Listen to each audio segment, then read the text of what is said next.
चले, last time हम बात कर रहे थे इस चीज के ऊपर कि the British were interested in India during the 17th century for different reasons. उनके आबा अजदाद ने उन्हें रिपोर्ट्स दी थी वेल्थ की। इंडिया के पास स्पाइसेस थे। ब्रिटेन के अंदर इंडस्ट्रियल रिवॉल्यूशन आया था, तो उन्हें रॉ मटेरियल्स चाहिए थे। ठीक है, सो थिंग्स लाइक दैट। ठीक है, आज जो हमारा मेन टारगेट है that is to discuss British expansion. ठीक है, हमें डिस्कस करना है ब्रिटिश एक्सपेंशन। देखो, ब्रिटिश एक्सपेंशन है 1750 टू 1850। ठीक है, इससे पहले ब्रिटिश ने एक्सपेंशन नहीं किया था। ठीक है, नो एक्सपेंशन बिफोर 1750। ठीक है, हम ये अजम्पशन करते हुए चलेंगे कि ब्रिटिश डिड नॉट एक्सपेंड, या फिर इसको हम ऐसे भी समझ सकते हैं कि ब्रिटिश ने अपना एम्पायर फैलाना कब से स्टार्ट किया। The British tried to expand their empire between the year 1750 to 1850। अब जाहिर सी बात है कि जो जब उन्होंने अपना एक्सपेंशन करना स्टार्ट की, सो दे ऑप्टेड डिफरेंट स्ट्रैटेजीज। ठीक है, एक्सपेंशन करने के लिए ब्रिटिश ने डिफरेंट स्ट्रैटेजीज निकाले। ठीक है, मिसाल के तौर पे इसके अंदर उन्होंने बैटल्स लड़ी। ठीक है, इसके अंदर उन्होंने जो है ना वो दे क्रिएटेड अलायंसेस। ठीक है, बहुत सारे उन्होंने एक्ट्स निकाले। ठीक है, जैसे permanent settlement act, so on so fourth etcetera. ठीक है, आज का जो हमारा एजेंडा है वो ब्रिटिश की बैटल्स वाली जो स्ट्रैटेजी थी ना, जंग लड़के अपने एम्पायर को फैलाने की, we are gonna discuss that. ठीक है, आज हम क्या पढ़ने वाले हैं? आज हम ये पढ़ेंगे कि अंग्रेजों ने किस तरीके से अपने आप को एक्सपेंड किया यूजिंग बैटल्स। ठीक है, तो ये बात क्लियर हो गई है कि आज हम पढ़ने क्या वाले हैं। जी सर।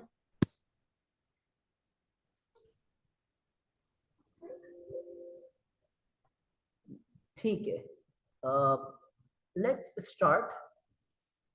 ठीक है, तो हम बैटल से स्टार्ट करने वाले हैं।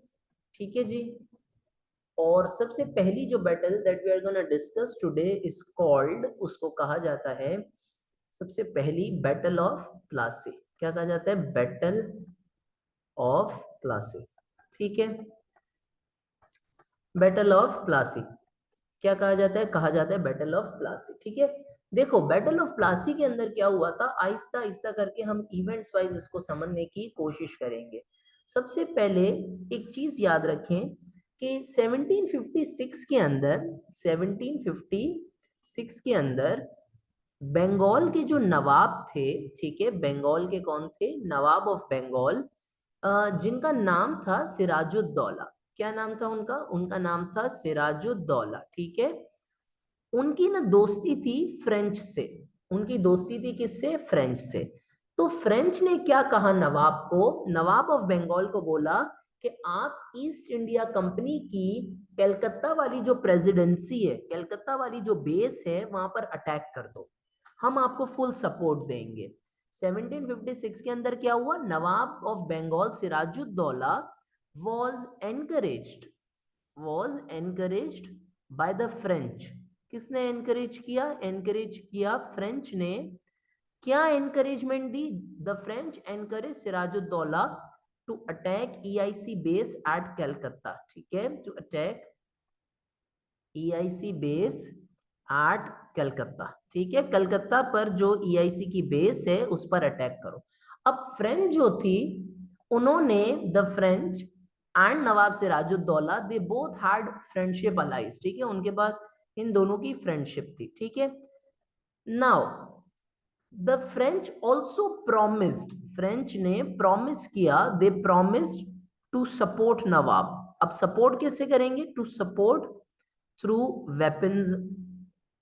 ठीक है, वेपन्स वगैरह, माल वगैरह सपोर्ट करेंगे हम। फ्रेंच ने यह वादा कर दिया। नवाब सिराजुद्दौला ने, अच्छा अब यहाँ पर एक छोटा सा question, a question arises here, and that is why the French wanted to attack the EIC base. Why the French wanted the के नवाब अटैक करें ईस्ट इंडिया कंपनी की बेस पर? तो बेटा उसके पीछे सिंपल रीजन ये, फ्रेंच चाहते थे हमारा इंडिया के हो, उनका इंटरेस्ट था इंडिया के अंदर। ठीक है, सो नाउ और वो चाहते थे ईस्ट इंडिया कंपनी चूंकि इंग्लैंड की है वो इतना ज्यादा ग्रो नहीं करे, सो एन एलिमेंट ऑफ जेलिसी हम कह सकते हैं, ठीक है। सो अब नवाब सिराजुद्दौला ने क्या किया, नवाब सिराजुद्दौला ने अटैक कर दिया, ठीक है। नवाब सिराजुद्दौला ने क्या किया, अटैक कर दिया, ठीक है। नवाब इन द सेम ईयर 1756 के अंदर ही नवाब कैप्चर्ड कलकत्ता, अटैक किया और कलकत्ता को कैप्चर कर लिया बड़े सक्सेसफुली, ठीक है। अच्छा, अब कलकत्ता के अंदर की सिचुएशन ये थी कि कलकत्ता के अंदर जो ब्रिटिश जितने भी लोग थे उस वक्त, उनको पता है क्या किया गया, the British were made prisoners. Nawab ने क्या किया, कलकत्ता को कैप्चर किया और ब्रिटिश को क्या बना दिया, ब्रिटिश वर मेड प्रिजनर्स, ठीक है। अब ब्रिटिश वर मेड प्रिजनर्स, इस पे if you read history, the historians quote an incident here, उसको कहा जाता है द ब्लैक होल इंसिडेंट। क्या कहा जाता है, उसको कहा जाता है द ब्लैक होल इंसिडेंट। अब ये था क्या, हिस्टोरियंस डिफर ऑन दिस, उनके अलग अलग व्यूज हैं, but majority of them suggest that British were made prisoners in a small dark room, in a small dark room। इनको किसने बंद किया था, इनको बंद किया था नवाब सिराजुद्दौला ने। किसने बंद किया था, नवाब सिराजुद्दौला ने, ठीक है। अच्छा, अब कहा यह जाता है, history tells us that there were about 146 prisoners. कितने थे, देयर वर अबाउट 146 प्रिजनर्स। इन 146 में से जब ये रूम में इनको बंद कर दिया गया, when these British people, when these British residents of Calcutta were captured by the Nawab in a small dark room, out of 146 prisoners, historians tell us that 123 died। historians हमें ये राय देते हैं कि 123 मर गए, ठीक है। 123 का इंतकाल हो गया, कैसे, आउट ऑफ सफोकेशन। एक छोटे से कमरे में जब आप इतने लोगों को जमा करेंगे तो जाहिर सी बात है सफोकेशन प्रॉब्लम तो होना है, ठीक है। सो जब ये हुआ, इस इंसिडेंट को कहा गया the black hole incident. This incident is called the black hole incident, ठीक है। अच्छा, बाज औकात ये भी कहा जाता है कि 123 नहीं, there were only 43 who died, there were only 43 who died, some historians suggest this। Any how, हमें यहाँ पर जो लर्निंग है वो ये है कि नवाब सिराजुद्दौला ने फ्रेंच के कहने पर, the French encourage Nawab Sirajuddaulah to attack EIC base at Calcutta. Nawab ने कैप्चर किया और ब्रिटिश को जो है ना वो इतना बुरे तरीके से ट्रीट किया गया। नाउ जब ये बात क्वीन को पता चली, जब अच्छा, take it on a light note, हाँ, अब जो मैं बोलने वाला हूँ अगला जुमला, जब क्वीन को ये बात पता चली तो क्वीन सेड रुको जरा, सबर करो। तो क्वीन ने क्या किया, क्वीन ने 1757 के अंदर, now we are talking about 1757, in 1757 British sent, अंग्रेजों ने भेजा सर रॉबर्ट क्लाइव को। किसको भेजा, British sent sir Robert Clive, Robert Clive को भेजा सोल्जर्स के साथ। क्यों भेजा होगा, जाहिर सी बात है इसलिए भेजा होगा ताकि वो नवाब को डिफीट कर सके, ताकि वो नवाब को डिफीट कर सके। Now remember, Robert Clive, sir Robert Clive, who is also known as the Clive of India, also called Clive of India, was a very smart man, he was a very genius man। And इन्होंने India आते ही पता है क्या किया, he established, he made warm relations, इन्होंने अच्छे ताल्लुकात बनाए, he made warm relations with Mir Jafar, ठीक है। किसके साथ अच्छे ताल्लुकात बनाए, इन्होंने अच्छे ताल्लुकात बनाए with Mir Jafar. Now the question arises कि ये सर, ये मीर जाफर अचानक से नए कैरेक्टर कौन आ गए, ठीक है।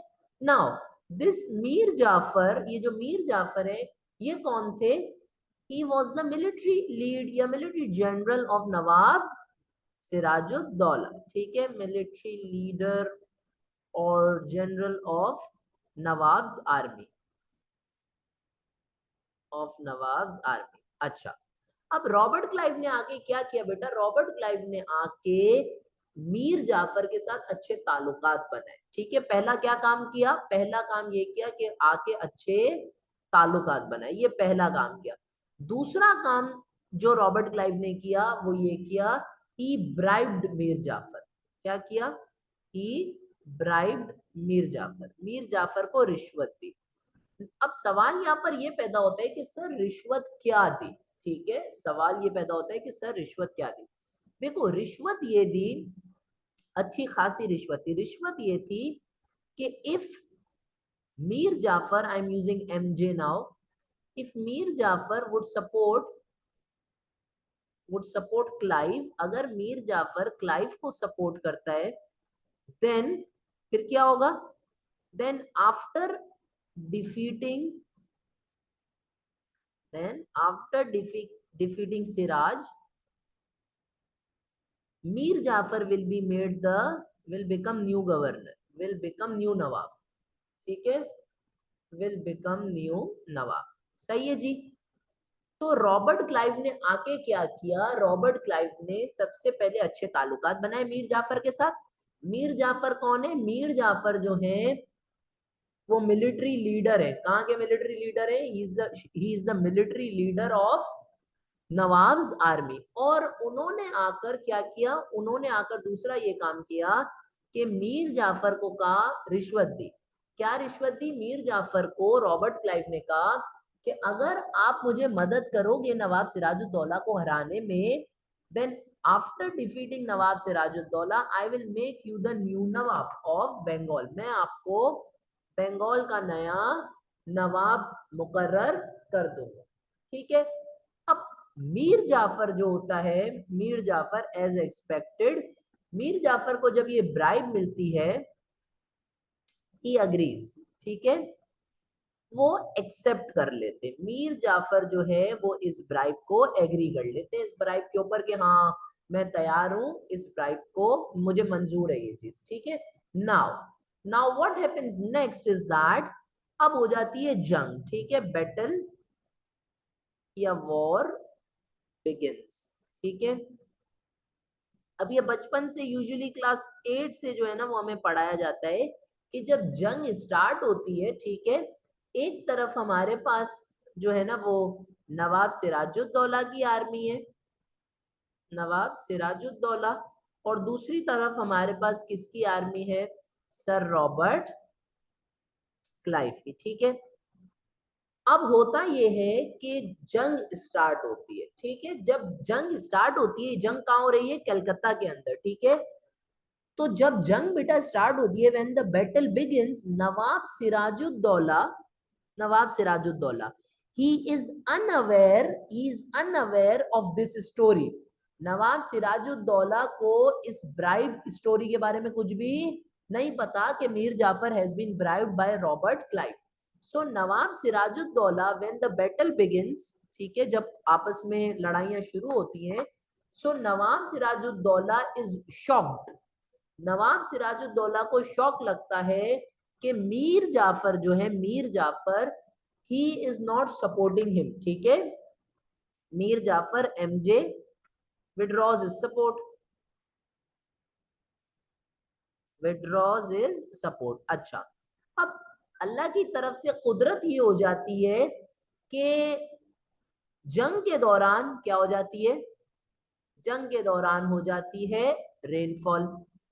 Now since I told you कि Robert Clive is a very smart person, ठीक है, तो रॉबर्ट क्लाइव क्या करते हैं, during rain he covers his weaponry, he covers his weapons, specially cannons. But Nawab जो है, he keeps his weapons open.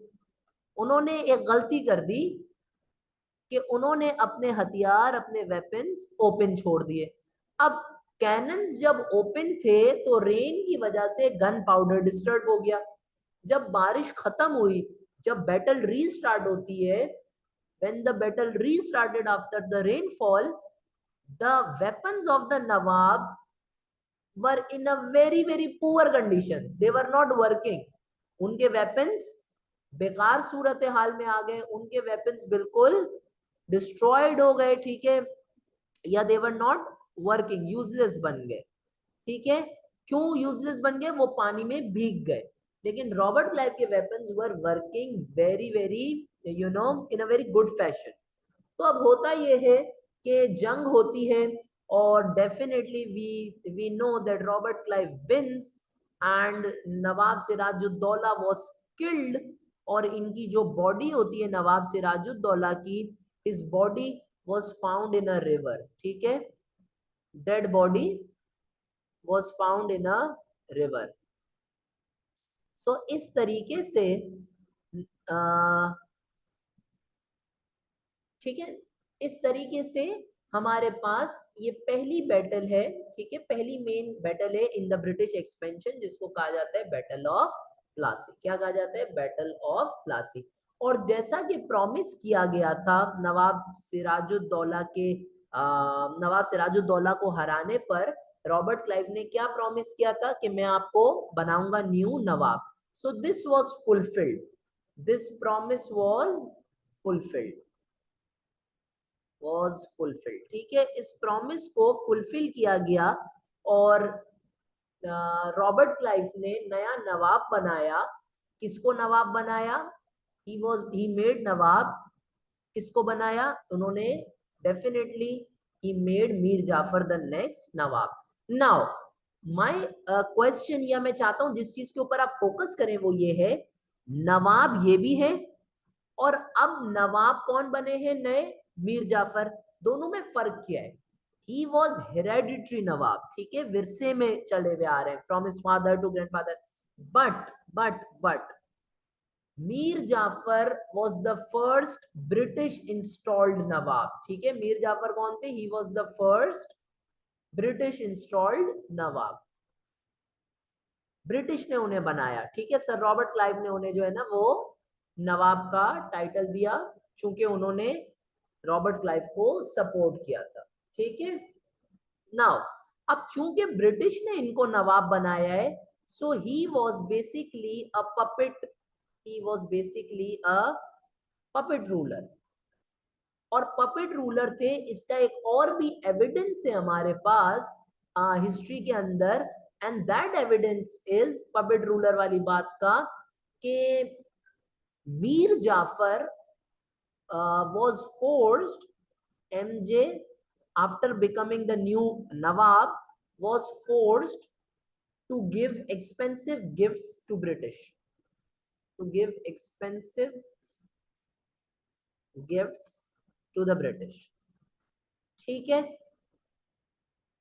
उन्होंने महंगे तरीन गिफ्ट्स, उसमें क्या क्या चीजें आती हैं गिफ्ट्स के अंदर? लैंड्स वगैरह, ठीक है, महंगी जमीनें, सो ऑन सो फोर्थ। ये कहलाता है this incident, and after this war, just by the way, Robert Clive became the first British governor, first British governor of Bengal, governor of Bengal. This incident is called the Battle of Plassey.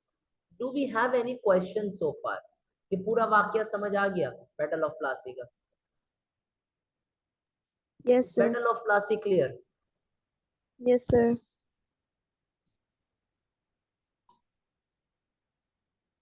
कोई question है बेटा? No, sir. नहीं, ठीक है, all right. दूसरी चीज, दूसरी battle कहलाती है battle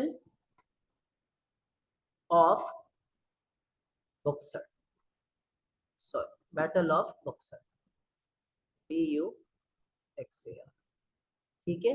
this is the second battle जो ब्रिटिश ने लड़ी, this is the second battle. First is battle of Plassey, ठीक है, the second is battle of Buxar. अब होता क्या है, दिस वॉज फॉट इन 1764, ठीक है, दिस वॉज फॉट इन 1764, सही है। अब होता ये है, विल स्टार्ट दिस, कि 1764 के अंदर, इन 1764 तीन लोग मर्ज होते, three leaders, three people merge there आर्मीज, 3 people merge their armies. ठीक है, 3 लोग अपनी आर्मीज को मर्ज करते हैं। वो 3 लोग कौन होते हैं? सवाल ये पैदा होता है कि who are these 3 people? ठीक है, ये 3 में से पहले शख्स है, पहले शख्स उनका नाम है, let me write it here, पहले शख्स जो मर्ज होते हैं उनका नाम है मीर कासिम। क्या नाम है? मीर कासिम। ठीक है, ये जो मीर कासिम है, ये पता है किसके बेटे थे? He was the son of Mir Jafar. ठीक है, he was the son of Mir Jafar. ये पहले शख्स थे। ठीक है, दूसरे शख्स जो ज्वाइन होते हैं इनके साथ, द नवाब ऑफ ओध या अवध भी कहते हैं, नवाब ऑफ ओध या आप अवध भी कह सकते हैं। ठीक है, और थर्ड पर्सन जो आर्मी अपनी ज्वाइन करते हैं वो होते हैं शाह आलम टू। ये कौन होते हैं? उस वक्त के मुगल एम्पेरर। देन का मतलब उस वक्त के मुगल एम्पेरर। ठीक है, नाउ ये तीनों अपनी फोर्सेस कंबाइन करते हैं। ये तीनों क्या करते हैं? these three people combine their forces. These three people combine their forces. ठीक है, एंड अच्छा, अब सवाल ये होता है सर इन्होंने अपनी फोर्सेस कंबाइन क्यों की? बिरयानी खाने के लिए? नहीं, they combine their forces to take revenge, या फिर आप कह सकते हैं to get rid of the British. ठीक है, अंग्रेजों से जान छुड़ाने के लिए इन्होंने अपनी आर्मीज मर्ज की कि हम EIC company, East India company से फाइट करेंगे, टू फाइट विद ईआईसी। सही है। अच्छा, नाउ अब क्या होता है? अब ये होता है ये तीनों अपनी फोर्सेस मिलाते हैं और ये ईआईसी की फोर्सेस से लड़ते हैं। ठीक है, ईआईसी की फोर्सेस से लड़ते हैं। विक्ट्री किसको मिलती है? विक्ट्री मिलती है of course East India Company को। ठीक है, to fight with EIC, EIC wins. East India Company जीत जाती है और जीत तो गई, उसके बाद पता है ईस्ट इंडिया कंपनी क्या करती है? After winning the east India company, sorry, the east India company specially sir Robert Clive, जीतने के बाद क्या होता है? सर रॉबर्ट क्लाइव फोर्सेस क्या करते हैं? सर रॉबर्ट क्लाइव फोर्सेस, जबरदस्ती फोर्सेस शाह आलम टू को फोर्स करते हैं to sign a treaty called, एक ट्रीटी साइन कराते हैं जिसको बेटा, जिसका नाम दिया जाए, जिसको कहा जाता है ट्रीटी ऑफ इलाहाबाद। इसको क्या कहा जाता है? Treaty of Allahabad. ठीक है, ये कब साइन कराई जाती है बेटा? ये साइन कराई जाती है 1765 में, एक साल बाद, बैटल ऑफ बक्सर के एक साल बाद।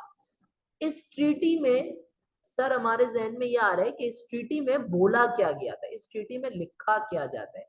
इस ट्रीटी में ये लिखा जाता है कि द ब्रिटिश, इसको थोड़ा सा हम एरो चेंज कर लें, कहा यह जाता है कि the British East India company, British East India company जो है विल नाउ लुक अच्छा वर्ड नहीं है, टेक ओवर कर लेते हैं। The British East India company will now take over the revenue system. अच्छा, रेवेन्यू सिस्टम को एक खास नाम दिया जाता है, क्या? The revenue system of Bengal, Bihar and Orissa, ठीक है, अब रेवेन्यू सिस्टम को एक खास नाम दिया जाता है, उसको कहा जाता है बेटा दीवानी। क्या कहा जाता है? दीवानी। ये वो दीवानी मस्तानी वाला नहीं है, ठीक है, इसको कहा जाता है दीवानी। क्या कहा जाता है? दीवानी। अच्छा, अब मैं आपको फटाफट जल्दी से 1 मिनट के अंदर इसका रिकैप दे दूं, बैटल ऑफ बुक्सर 1764 के अंदर हुई। 3 लोगों ने अपनी आर्मीज मिलाई, मीर कासिम जो कि मीर जाफर के बेटे थे, नवाब ऑफ औध और शाह आलम टू जो कि उस वक्त के मुगल एम्परर थे, ताकि हम ईस्ट इंडिया कंपनी को हरा सकें। जब जंग होती है तो ईस्ट इंडिया कंपनी जीत जाती है। उसके बाद रॉबर्ट क्लाइव जाते हैं शाह आलम टू के पास और उनको कहते हैं कि चलो अब साइन करो जल्दी से ट्रीटी ऑफ अलाहाबाद, और उसमें ये लिखा होता है, एक्चुअली रॉबर्ट क्लाइव फोर्स करते हैं because Shah Alam two is now powerless, हार चुके हैं जंग, फोर्स करते हैं कि ट्रीटी ऑफ अलाहाबाद साइन करो, जिसके अंदर ये लिखा होता है कि सारा जो बंगाल, बिहार और उड़ीसा का रेवेन्यू सिस्टम है, जिसको आप दीवानी भी कहते हैं, वो अब सब किसके हाथ में आ जाएगा, वो अब सब ब्रिटिश के हाथ में आ जाएगा, ईस्ट इंडिया कंपनी के हाथ में आ जाएगा। अच्छा, मैं एक इंटरेस्टिंग बात बताता चलूं, हम आप लोगों की बुक्स भी यही बताती हैं कि he is the son of Mir Jafar, he was not the son of Mir Jafar, इनके दामाद थे, he was the son in law of Mir Jafar. और आप लोगों की बुक्स ये बताती हैं और दीगर नोट्स भी कि भाई दीवानी हाथ में आ गया था, लेकिन वो कैसे आया Diwani, it was through treaty of Allahabad. So ये स्पेशल जो है ना वो अली जान का ज्ञान, ठीक है, he was the son in law actually, ठीक है, और this is called treaty of Allahabad, AKG means Ali Jan का ज्ञान, ठीक है। तो ये हमारी सेकंड बैटल हो गई जिसको कहा जाता है बैटल ऑफ बुक्सर। यहां तक कोई मसला है, कोई क्वेश्चन है दिमाग में इस बैटल से रिलेटेड, No, sir. या बैटल ऑफ प्लासी से रिलेटेड? नहीं sir. क्लियर हो गई ये बात? Yes, sir. ठीक है। अच्छा, अब यहां पर से थोड़ा सा एक ट्विस्ट है आगे जाने से पहले, और वो ट्विस्ट ये है कि जब अंग्रेजों के हाथ में दीवानी आ जाती है, ठीक है, रेवेन्यू सिस्टम आ जाता है, तो उसके बाद EIC, ईस्ट इंडिया कंपनी क्या करती है, EIC starts exploiting Bengal. Exploit का सर क्या मतलब होता है? एक्सप्लॉइट का मतलब ये होता है कि वो बंगाल के ऊपर बहुत ज्यादा जुल्म करती है, बहुत ज्यादा उनसे जो है ना वो वहां के हालात, इकोनॉमिक इकोनॉमिक जो है ना वो इकोनॉमी को ड्रेन करती है। क्या करती है? इकोनॉमी को ड्रेन करती है, ठीक है। सो EIC स्टार्ट्स एक्सप्लॉइटिंग बंगाल, ठीक है। अच्छा, अब होता ये जब, अच्छा इसमें पता है क्या होता है, मैं थोड़ी सी इसको एक्सटेंशन दूंगा यहाँ पर इस बात को, जब एक्सप्लॉइट करती है बंगाल को EIC, तो उसके बाद बेटा होता ये है कि बंगाल में फेमाइन्स आ रहे होते हैं, ठीक है, वहां के लोग मर रहे होते हैं, बट ब्रिटिश अपनी वेल्थ बनाने में लगी हुई होती है। British were interested in wealth, इसमें इंटरेस्टेड थे वो लोग, दे वर इंटरेस्टेड इन वेल्थ, ठीक है, वो अपनी वेल्थ में इंटरेस्टेड थे, उसी में लगे हुए थे, ठीक है। तो ब्रिटिश गवर्नमेंट, इंग्लैंड के अंदर जो क्राउन है, जो क्वीन है, उनको शर्म आ जाती है, ठीक है, वो कहती है नहीं नहीं नहीं नहीं ये सब गलत है, ये तो ना इंसाफी है, because now you see East India company is becoming greedy, East India company is greedy, तो अपने आप को अच्छा दिखाने के लिए ग्रीडी, तो ईस्ट इंडिया कंपनी को रोकने के लिए और अपने आप को अच्छा दिखाने के लिए इंग्लैंड के अंदर जो ब्रिटिश गवर्नमेंट होती है, इट पासेस एन एक्ट, ठीक है। ब्रिटिश गवर्नमेंट क्या करती है? British government passes an act, एक एक्ट पास करती है बेटा, उस एक्ट का नाम होता है, उस एक्ट को कहा जाता है, उस एक्ट का नाम है एक्ट ऑफ पार्लियामेंट,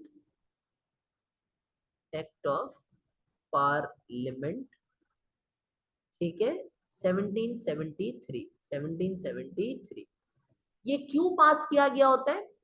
ठीक है, ये एक्ट इस वजह से पास किया गया होता है, एक्ट ऑफ पार्लियामेंट इस वजह से पास किया गया होता है, टू स्टॉप, टू स्टॉप, क्या चीज स्टॉप करना होता है? To stop the greediness of East India company, East India company के एनार्की को स्टॉप करने के लिए, उनकी ग्रीडीनेस को स्टॉप करने के लिए ये एक्ट पास किया जाता है, ठीक है।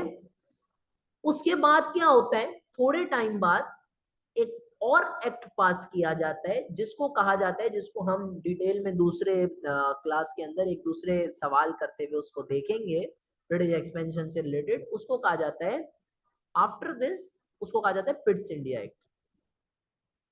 Pitt's India act was passed, क्या कहा जाता है? द पिट्स इंडिया ठीक है सर, ये कब पास होता है बेटा? ये पास होता है आपका, और सारा जो, जस्ट अ सेकंड, हाँ कहाँ चले गया ये, ठीक है कलर हो, हाँ हो रहा है, ठीक है all right. So after this Pitt's India act पास होता है, मैंने यहाँ पर एक एरर किया हुआ है, दिस इज बेसिकली एन, ठीक है ना। बिट्स इंडिया एक्ट पास होता है, और इस एक्ट के अंदर ये बोला गया होता है, मैंने आपको बताया we will discuss this in another question in detail, ठीक है इसको हम डिटेल में बाद में एक क्वेश्चन में दूसरे में देखेंगे, इसको देखेंगे, परमानेंट सेटलमेंट एक्ट को देखेंगे। पिट्स इंडिया एक्ट पास होता है जिसके अंदर ये बोला जाता है कि जो क्राउन है, क्राउन यानी क्वीन है, विल